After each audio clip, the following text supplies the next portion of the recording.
Well, hi, this is Arvind here. Let's look at the market view and trade setup for the February expiry week. So starting with the Dow Jones, let's look at the US markets first. You can see Dow Jones weekly chart. It is at the lower end of Bollinger Band, the weekly chart, right? Which is a very crucial support around 34,000, right? So which already got tested in the last week, and the next support is around 33,700. So it is already near the oversold region. So it's very crucial that it holds above 34,000. If not, we can expect more slide. And the same thing with S&P 500 also. It is very close to crucial support zone. You can see around 4,300. So ideally it should hold, which is also the lower end of Bollinger Band, the daily chart for S&P 500. And both the indices, both Dow Jones and S&P are below the 200-day moving average, right? So already markets are down on the weaker side. You can see even Nasdaq is close to lower end of Bollinger Band. So all these indices are close to oversold region.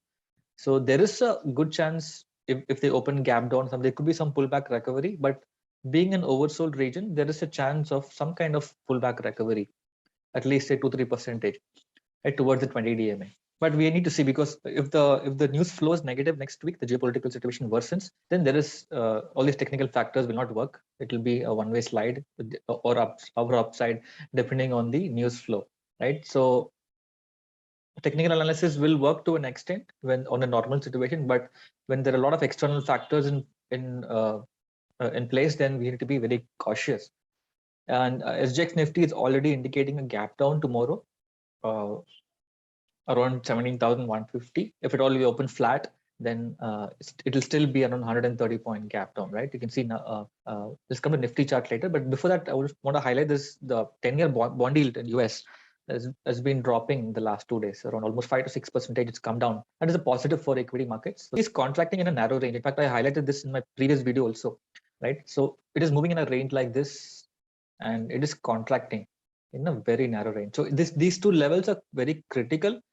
16,800 on the downside and 17,500 on the upside, right? So unless the market breaks out on either side, we need to be cautious. This looks like a sideways market.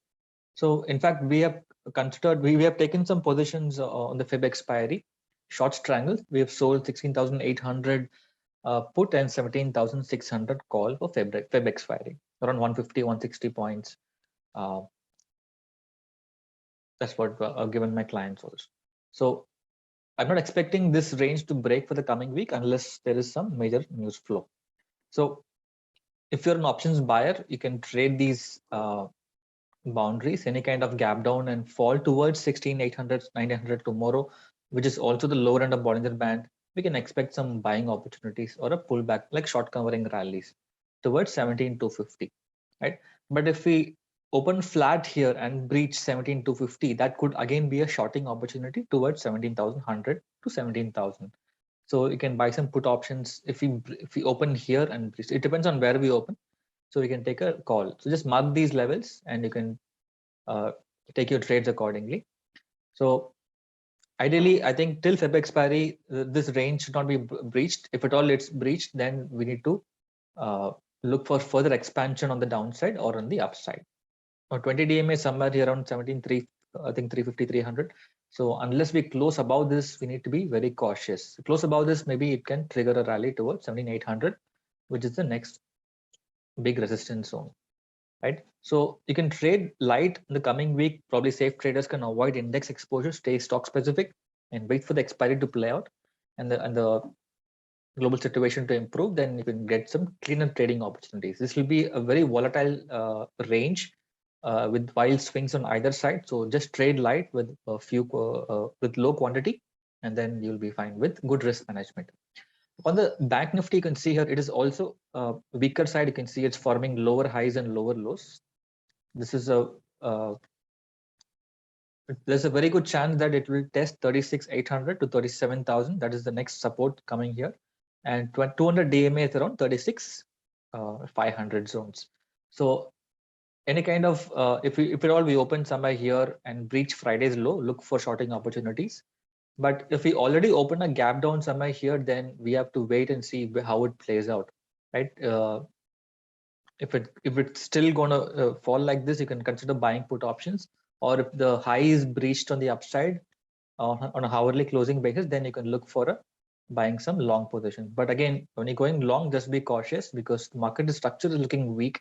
So it's good to maintain sell on rally on both the indices. So that's about it for this weekly review. I hope you found this video useful. Thanks for watching and have a good week ahead. Take care and bye-bye.